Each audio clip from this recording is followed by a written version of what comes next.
Hello मित्रों, हूँ मुन्नाभाई चौगट, अखिल भारतीय युवा कोળી समाज गुजरातना उपप्रमुख।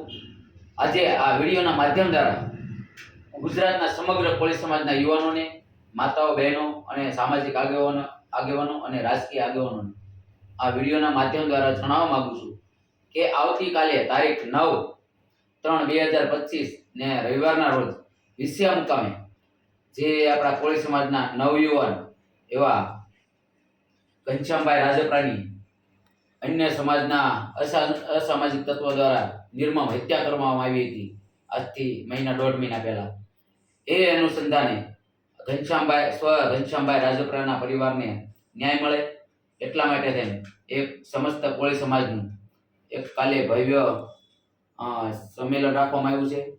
તો મારી એક વિનંતી છે એક સમાજના આગેવાન તરીકે કે જે પણ આગેવાનો આવે એ આગેવાનોને મારી એક વિનંતી છે કે કોઈ પણ લોકોએ એવું કોઈ ભડકાઉ ભાષણ નથી આપવાનું, કોઈ ડાયલોગબાજી નથી કરવાની।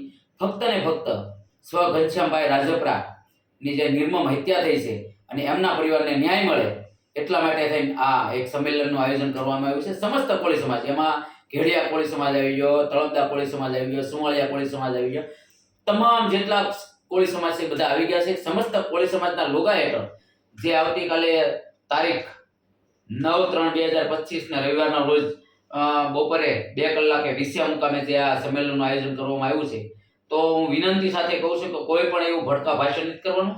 કારણ કે આપણે તો અન્ય જિલ્લાઓમાંથી, આપણે તાલુકાઓમાંથી, ગામડાઓમાંથી આપણે આગેવાનો આવ્યા આવીશું અને આપણે બેફામ વાણી બોલી અને ત્યાંના લોકોને આપણે ભડકાઉ ભાષણ આપશું તો જે સ્થાનિક લોકો આપણા સમાજના છે એ અન્ય સમાજના લોકો છે, એના સાથે અમને વ્યવહાર હોય, ધંધા હોય તો આપણે તો ભાષણ કરીને વહી આવશું, પણ એ લોકોને મનસ્વી રીતે જે એકબીજાનો વ્યવહાર તૂટે એવું કોઈ વાણી બોલવાની નથી, કોઈ ડાયલોગબાજી કરવાની નથી। ફક્ત ને ફક્ત એક જ ધ્યેયથી કે ભાઈ કોળી સમાજ ઉપર જે અત્યાચાર થઈ રહ્યો છે એ અત્યાચારના મુદ્દે આપણે આ મીટિંગનું આયોજન કરવામાં આવ્યું છે।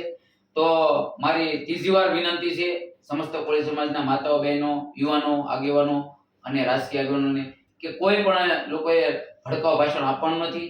શાંતિથી અને કાયદાની રૂમાં રહી અને જે કાયદાકીય જે આપણને જે પરમિશન મળી છે એની રૂએ આપણે ત્યાં બધાએ સંમેલનમાં નિયમનું પાલન કરવાનું છે। કોઈ પણ લોકોએ કાયદાની વિરુદ્ધ કાંઈ બોલવાનું નથી, કાયદાની વિરુદ્ધ કોઈ પણ રાજકીય ક્ષેત્રના આપણા સમાજના આગેવાનો એની વિશે પણ આપણે નથી બોલવાનું। ફક્ત ને ફક્ત જે લોકોએ આમાં આપણા સમાજના જે ઘનશ્યામભાઈ રાજપરાની નિર્મમ હત્યા કરી છે અને એ હત્યારાઓને ફાંસીની સજા મળે અને સ્વ ઘનશ્યામભાઈ રાજપરાના પરિવારને ન્યાય મળે એટલા માટે તેને આ મીટિંગનું આયોજન કરેલું છે। અને બીજી વાર કોળી સમાજના નિર્દોષ લોકો ઉપર અન્ય સમાજના અસામાજિક તત્વો અત્યાચાર ન ગુજારે એની માટે થઈને આ મીટિંગનું આયોજન કરવામાં આવ્યું છે। એટલે બધાએ કાયદાની રૂમાં રહી અને આ મીટિંગમાં આપણે સુસ્ત કાયદાનું પાલન કરી અને બધાએ બહોળી સંખ્યામાં હાજરી આપવાની છે। એટલું કહી અને હું મારું વક્તવ્ય પૂરું કરું છું। બધા મારા કોળી સમાજને જય કોળી સમાજ, જય હિન્દ, જય ભારત।